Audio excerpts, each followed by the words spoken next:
Donc avant que la fête des fromages devienne ce qu'elle est aujourd'hui, il y avait une fête, disons qu'on avait choisi la date de la fête des fromages par rapport à la foire qui existait dans le temps mais qui avait été abandonnée. Disons que c'était toujours le 1er juin et nous on a choisi le premier week-end de juin puisque le dimanche ne tombe pas toujours forcément le 1er juin. La fête, on se réunit toujours le samedi qui précède la fête. Et là, le maximum de bénévoles sont demandés, bien sûr. Et plus on travaille le samedi, plus on a de matériel sur place, plus là, on est en avance pour préparer la fête. Après, on se réunit tous les soirs de la semaine à partir du lundi, de 18 à 21h. Et là, bien sûr, si on est beaucoup de bénévoles, on se répartit les tâches. Alors certains montent les tentes, d'autres travaillent au stand de tartines, d'autres préparent les parkings. Enfin, chacun a une tâche.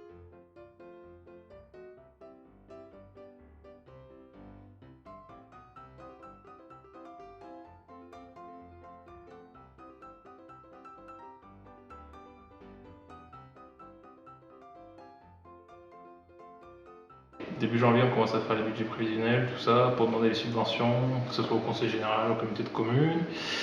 Ensuite, on démarche tous les sponsors qui veulent bien sûr sponsoriser la fête, donc c'est un gros travail. Ensuite, on a aussi la commission logistique. Donc c'est tout ce qui est de là-dedans, il y a tout ce qu'on fait pour que la fête soit une réussite. Donc c'est là qu'on délimite tous les emplacements, c'est là qu'on voit toute la préparation qu'il faut, tout ce qu'il faut pour la fête soit une réussite. Donc les chapiteaux, les tentes, les tables, les chaises, tout ça, c'est ici que tout se décide. Alors aussi, donc, il faut démarcher. Donc nous, chaque année, on a le principe d'inviter une région. Donc on a eu par exemple l'Alsace, les Charentes, la Corse, tout ça. Donc cette année, nous, on a été démarchés pour venir à la fête des fromages. C'est la première année que ça nous arrive. Alors cette année, c'est la Bourgogne qui vient. Donc nous, au préalable, pour rencontrer les exposants, tous les gens de la région de Bourgogne qui viendra, on s'est rendu en Bourgogne. Donc voilà, ça prend énormément de temps à préparer. Ça se fait pas comme ça en claquant des doigts. Et voilà. Donc la fête, ouais, c'est énormément de temps, mais je pense que pour une réussite comme ça, c'est ce qu'il faut. Un groupe de camping-caristes qui viennent nous voir, quoi. Ça permet d'étoffer la fête, c'est important de les avoir. On ne peut pas se passer de ces gens-là, quoi. Voilà. Et puis c'est des gens très sympathiques. On avait décidé de commencer le vendredi soir. Un concours de belote a été organisé. À notre grande surprise, 58 équipes ont répondu à notre appel. Donc ça prouve que la belote, on pourra la continuer dans les années à venir. La transhumance, donc c'était une nouveauté aussi. On avait décidé disons que c'était une demande des camping-caristes l'année dernière qui avaient souhaité suivre une transhumance. Donc on a mis en place la transhumance avec le troupeau de Bruno Hamon.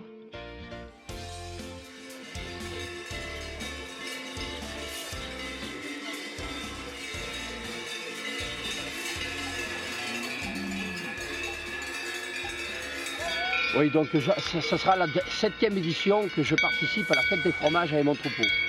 Bon, alors pourquoi je monte à Paillerolle? Bon, je monte à Paillerolle tout d'abord parce que Paillerolle c'est convivial, c'est une fête, c'est vraiment la fête, quoi. Ensuite, étant donné que moi je suis un grand inconditionnel de la race salaire, je participe à cette fête pour passer un bon week-end entouré de mes vaches, enfin voilà. Alors le chemin, donc je pars du village de Combourieux, le lieu-dit Combourieux où j'habite. Et donc pour monter à Paillerolle, on fait à peu près entre 12 et 13 km. Donc la traversée de Royac, Lavergne, et puis arriver à Paillerolle. Voilà. Donc à pied, à peu près 2h30, 3h de marche. Et ensuite, c'est la fête. Ensuite, c'est la fête. Arriver là-haut, c'est la fête. Voilà, c'est la convivialité, c'est tout ce qu'on voit.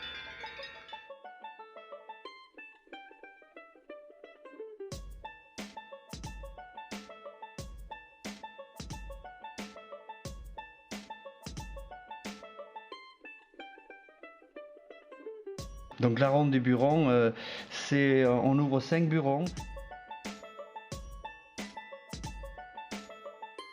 Dans chaque bureau, on trouve une activité différente. Il y a des compteurs.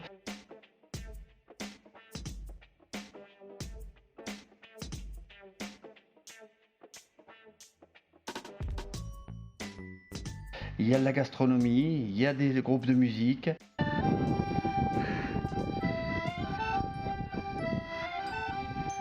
Donc on veut que notre fête des fromages, bien sûr, tourne autour de l'artisanat traditionnel. C'est pour ça qu'on est assez vigilant sur les exposants qui viennent nous rendre visite tous les ans. Il est primordial de rester traditionnel pour que notre fête garde une âme, voilà, de terroir. Donc cette année aussi, on avait la bénédiction du troupeau de Bruno Amand. Donc l'abbé Laporte a béni le troupeau. Là c'est pareil, c'est un grand succès, il y a beaucoup de personnes autour, ça intéresse drôlement les personnes. Voilà, c'est un succès qu'il faudra renouveler.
Donc nous avons plusieurs repas organisés bien sûr par l'association. Il y a celui le dimanche soir où c'est la région invitée qui doit préparer tous les repas avec des ingrédients de leur région.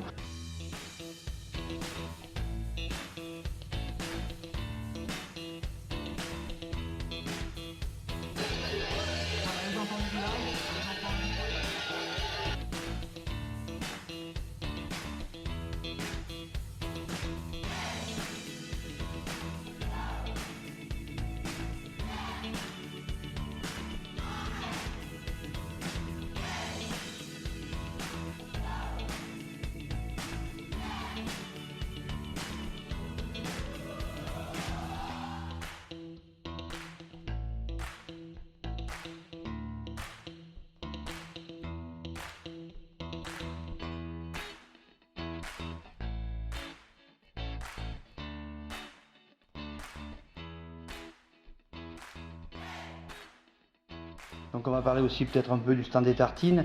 Depuis plusieurs années, on voulait identifier la fête par un produit. Et puis il nous est venu à l'idée, l'un d'entre nous a eu l'idée, justement je vais revenir en arrière sur la fête qui avait lieu, sur la foire qui avait lieu auparavant, où la tradition c'était de manger de l'escargot. Et voilà, on a pensé peut-être à faire une tartine à l'escargot et on est parti là-dessus et depuis ça marche pas trop mal.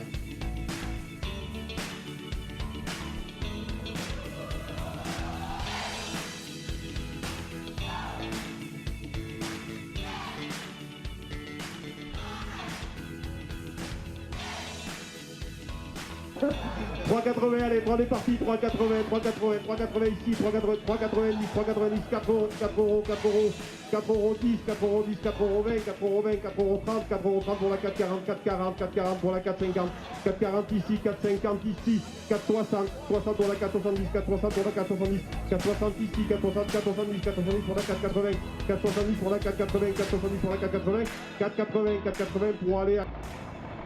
Donc bien sûr on a depuis de nombreuses années Antoine Froment qui nous ramène son vieux matériel agricole, notamment ses tracteurs, et ces tracteurs là nous permettent de clore la fête. C'est le défilé des tracteurs avec les chars fleuris et les enfants, voilà.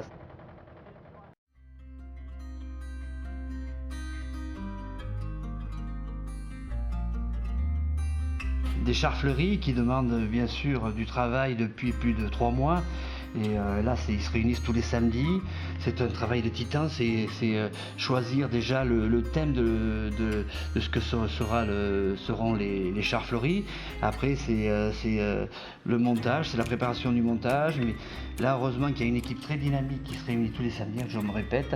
Mais sans cette équipe-là, qui est bien sûr autour des jeunes, c'est principalement autour des jeunes de 20 à 30 ans, et c'est eux qui fournissent cet énorme travail.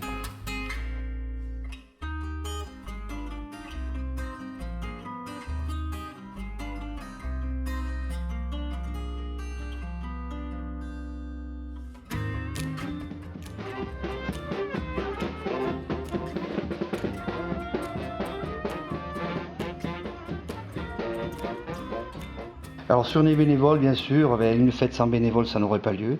Nous, on a la chance ici d'avoir un mélange de jeunes et encadré par des anciens. Et tout ça donne un mélange qui marche très bien, quoi. On a vraiment la chance d'avoir un groupe de bénévoles comme celui-là. C'est pas non plus d'avoir un nombre très important, il suffit d'avoir des gens qui travaillent bien à leur poste et tout se déroule comme sur des roulettes, je dirais.